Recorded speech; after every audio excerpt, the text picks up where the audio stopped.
and welcome into our revamped State Champ studio for our high school sports show presented by Lawrence Technological University. I'm Sydney Cariel, joined by Elizabeth Coon, and we are excited to be with you today. Yeah, we have a big matchup starting off with our football highlights. We have Southfield A&T taking on Clarkston. Let's get to those highlights.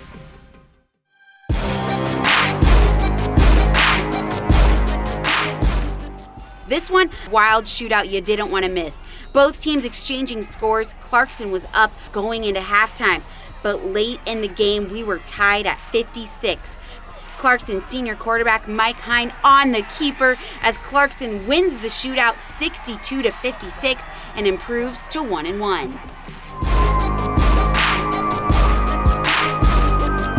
Milan went on the road to take on New Boston Huron. We pick it up in the fourth quarter. Milan trailing 7-6. Check out Connor Desalier for the Big Reds with the one-handed touchdown. They went for two but missed. Big Reds take a 12-7 lead. Huron would get the ball late, and with just over a minute left, the Michigan State commit Gavin Muzzy with the keeper for the touchdown as Huron hangs on to beat Milan 13-12.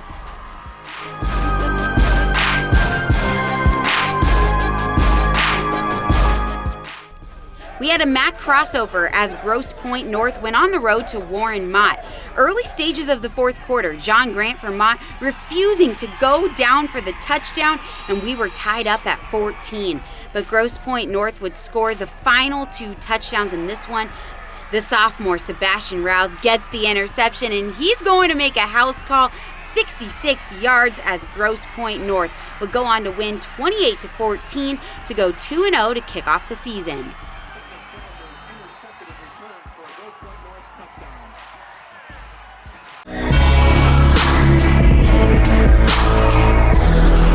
All right, guys, it's time for another update in our State Champs Mr. Football race presented by Hungry Howie's. And we love our friends at Hungry Howie's. Make no bones about it, because fall means pizza. Absolutely, and I'm telling you, get that Cajun crust, put it all around the pizza.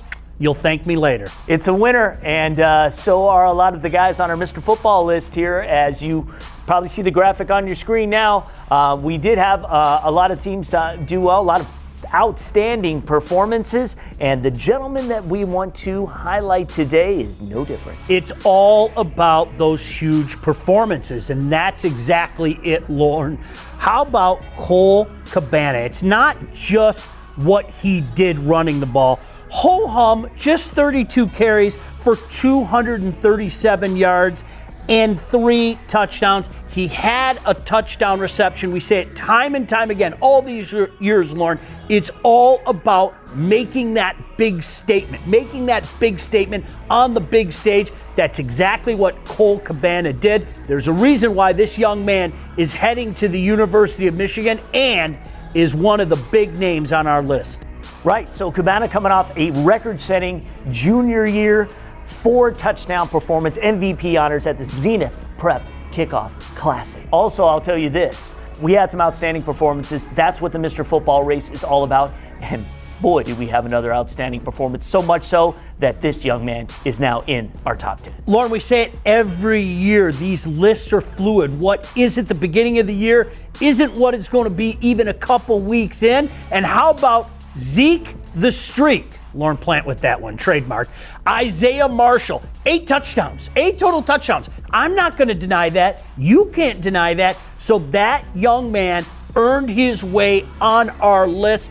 Count on it, bank on it. As sure as I'm sitting here, we're going to have more changes. It's all about putting up those big games, Lauren, and we could not look past what Zeke the Streak did. That's right. And if you want to keep your guy in our top 10, go to our website, statechampsnetwork.com, click on the Hungry Howie's Mr. Football banner, vote for your guy as often as you can. The leading vote getter can never be removed from this competition, as is Rochester Adams' Parker Pico, and he wouldn't be coming off anyway.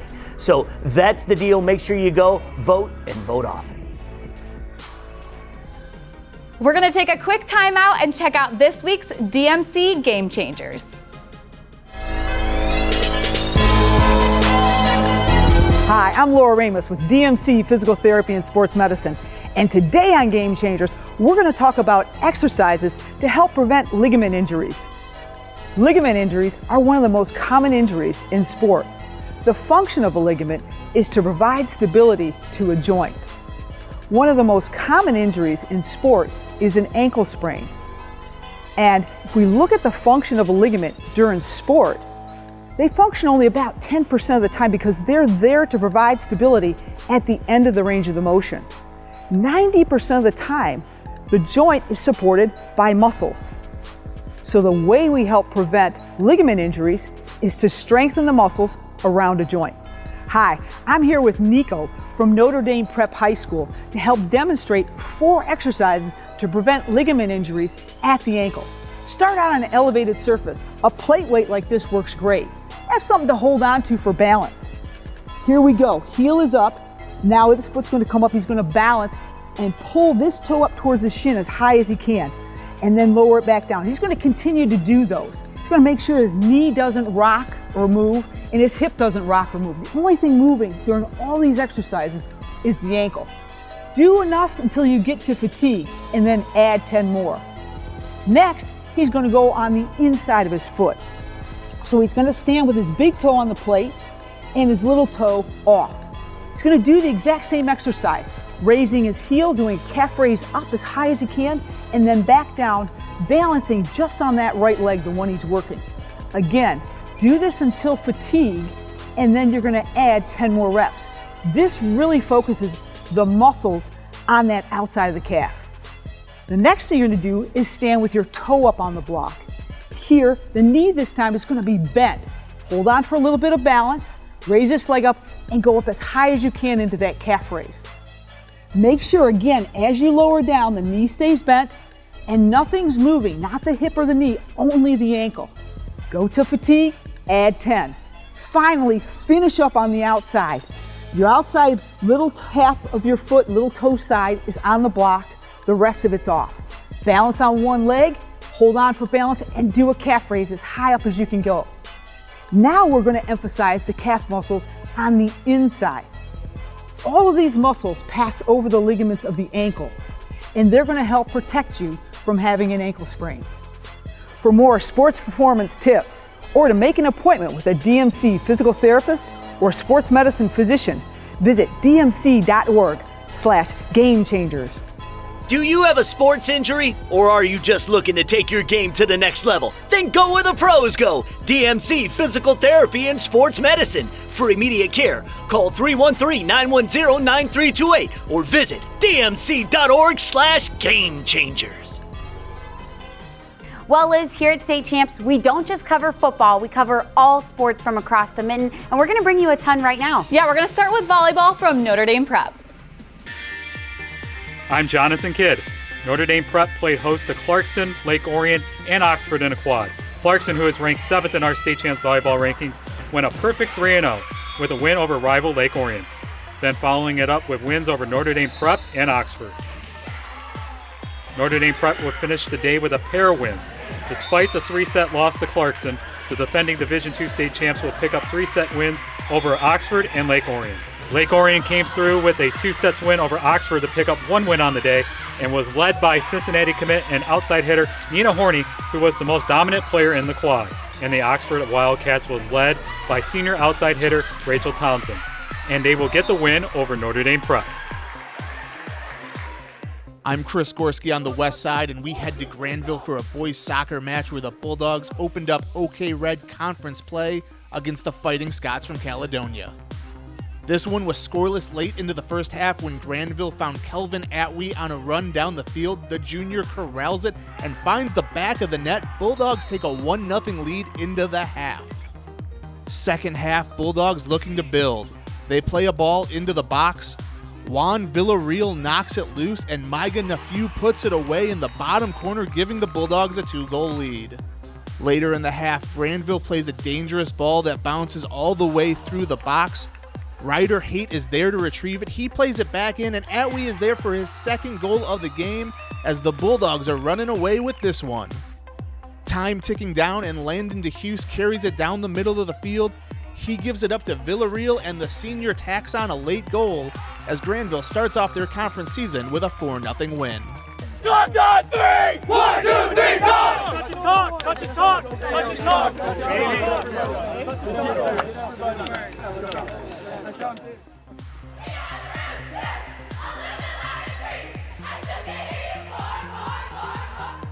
Staying on the west side, we head over to the Holland Athletic Center where Holland Christian hosted Hudsonville and Forest Hills Central for a trio of dual meets. We start in the 200-yard individual medley where Claire DeKevitt pulled away from the field to win the race by 5 seconds. She also had 2 more first-place finishes in the relays. Holland Christian looking to keep it rolling in the 100-yard fly. Senior Annie Petrick takes home first place for the Maroons. She also took home first place in the 100-yard backstroke later in the meet. Next up for the Maroons was the 100-yard breaststroke. Holland Christian Jr. Eden Seegers got first place with a time of 1 minute 11.96 seconds to go with a pair of first place finishes in the relays. Then we head to the 100-yard freestyle where Maria Heras, another junior from Holland Christian, gets the win. This time she's able to hold off Seegers as Heras would go on to finish first in all 4 of her races. But Hudsonville wouldn't go away without a fight. In the 500-yard freestyle, Kayla Bullhoist took home first place with a 5-second margin as the Eagles were able to beat Forest Hill Central in their heads-up duel, but both teams would fall to Holland Christian as the Maroons rack up a pair of wins.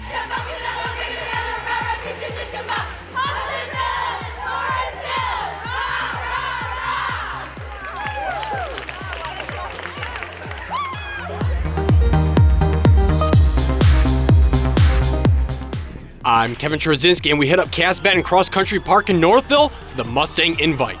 It's a packed house, and we start this one off with the 11th and 12th grade boys run.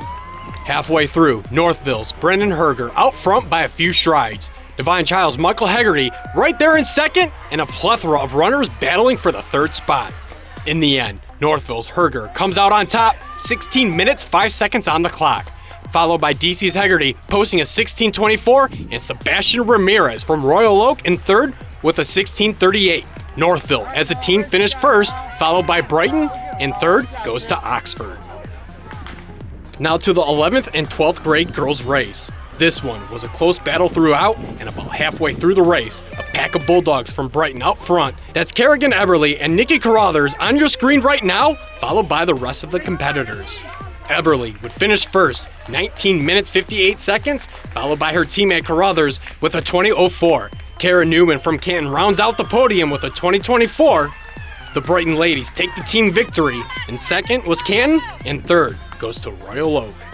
Time now to take a look inside Lawrence Technological University. Ever dreamed of learning how to design automobiles or other modes of transportation?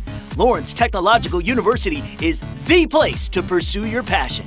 Lawrence Tech has created a unique transportation design program that allows you to blend your creative design talent along with comprehensive understanding of automotive technology. This unique program offers many unique benefits. 100% of students enrolled in the transportation design program win internships in the industry. Students participate in company-sponsored projects all 4 years. All students are given a personal workspace in dedicated design studios led by industry designers and leaders. And top student designs are displayed at the North American International Auto Show, one of the biggest shows in the world. If you're interested in transportation and industrial design and you want to learn more about the degree programs offered at LTU, do yourself a huge favor and go to the website right now, ltu.edu. Find out how you can steer yourself onto the highway of your incredible future. We'll get back to all the action right after we check out this MHSAA Minute.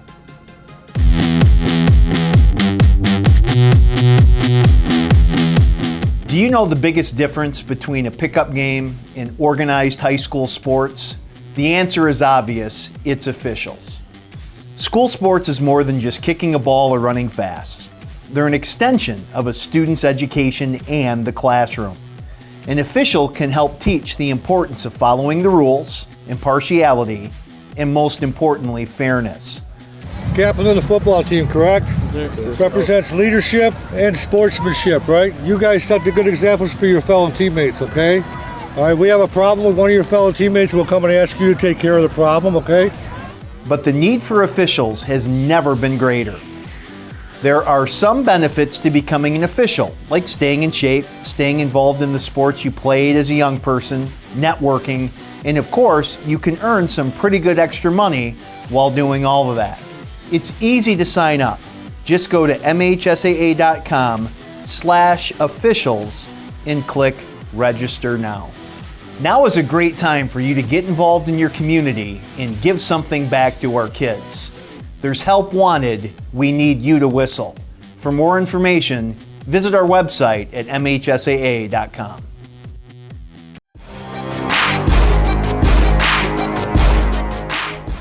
It is time now for an update in the State Champs Anvil Award race presented by Hungry Howie's The Coach. Tim Beckler here as he is every week to break down one of the candidates that we have in the running. And so no changes in our top 10. This is typical for what we do because when you're talking about linemen or linebackers, which is what we're talking about, we're trying to award who we feel at the end of the season will be number one in the state of Michigan.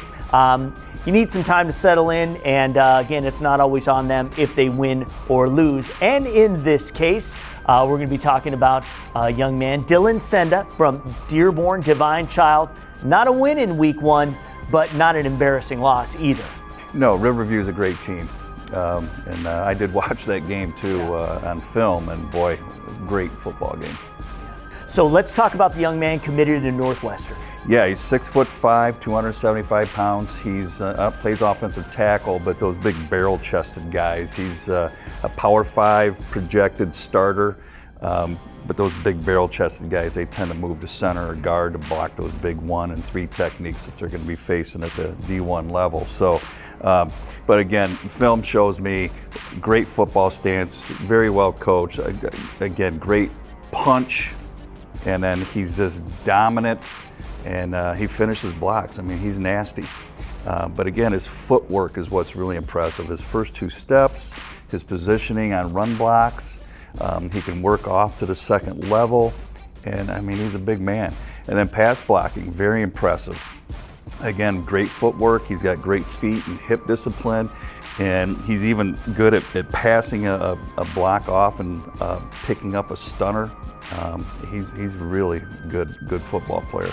Right on. Well, again, this is probably the 21 offers for the young man. This is probably the biggest lineman recruit they've had since a young Aiden Hutchinson once played there. Exactly, and he is going to Northwestern, and then like you said, he was Michigan State offered him, and numerous other schools, so he's a real deal. Yeah, absolutely. Well, you know, what we want to do each and every week in our Anvil conversations is, since we have the luxury of having a coach here each week to kind of talk about it, it's kind of fun as we go through the season to tackle some interesting questions. At least I think they're interesting.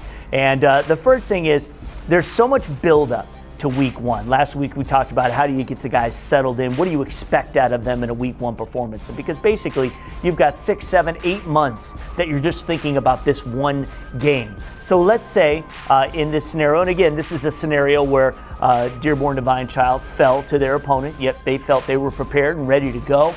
How do you talk to the team? How do you talk them off the ledge? And more importantly, to your linemen, to the guys who, let's face it, may have not performed the way you wanted. It was just week one. Right, and it's heart-wrenching to lose that because there's such a build-up to it. But what you tell those guys is, look, a early loss to a great team is not the end of the world. And your biggest amount of improvement in the entire season is going to happen between week 1 and week 2. And you've got to reset them as a coach. And then the other thing with your offensive lineman is like, look, you know, as the best player, you can't say, hey, I had a great game, I'm going to Michigan, you guys just didn't play very good. And you can't point fingers because you know you're going to have 3 point right back at you. That's right. You've got to take on that leadership role. You know, it's a unit. It's not you, it's a unit. You are not playing for Michigan, you are playing for your teammates and your school and your coach. So you've got to be accountable and responsible for helping that unit get better. And you got to believe in those kids that are next to you. Because I guarantee you, every single coach, even though with the teams who won this week, there are numerous mistakes made on the offensive line. Numerous. You'll call play, one guy doesn't do his job, but everybody else does, the play breaks down. The next time, that kid plays great, and then somebody else, makes a mistake. I mean, it's just, early on in the season, it's hard to block another human being that doesn't want to be blocked, and there's mistakes are made.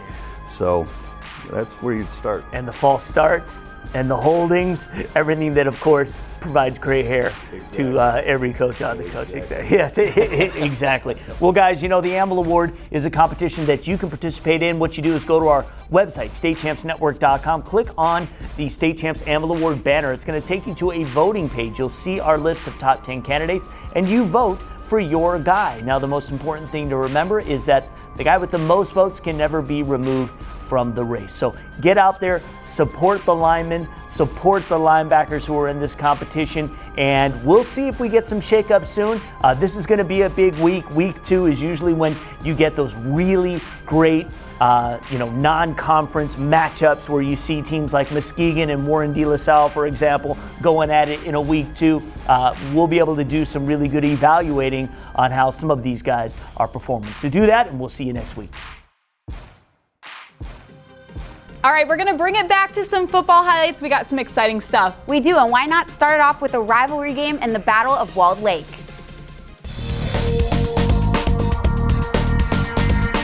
Jump to the fourth quarter. Northern's Nolan Logue with a 9-yard TD run. The Knights up 12-10. But our Mr. Football candidate for Walled Lake Western, Darius Taylor, would get his second rushing score late in the contest as Western goes to 2-0 on the year with a 16-12 win.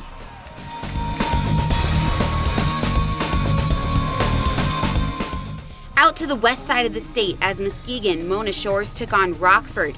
Mona Shores was rolling early, took a 27-7 lead, but Rockford would storm back in the second half. Mac Vanderhoyt threw a couple of touchdowns in the final stanza as the Rams came back to beat Mona Shores 31-27.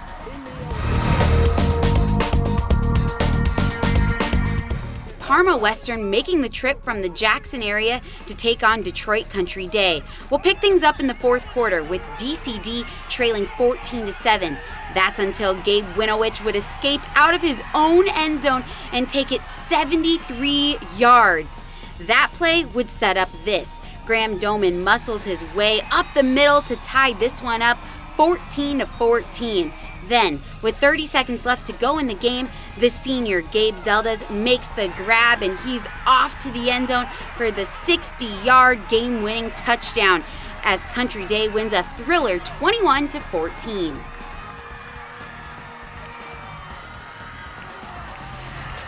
Well, the fun just flew by in our first episode this week. That's right. Make sure to join us next week for the State Champs High School Sports Show.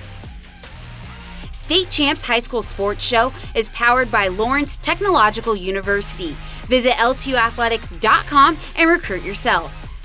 State Champs is also brought to you by the Michigan High School Athletic Association, promoting the value and values of educational athletics.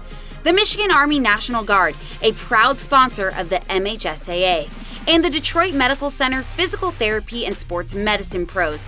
Visit dmc.org/Game Changers. Hungry Howie's, famous for flavor.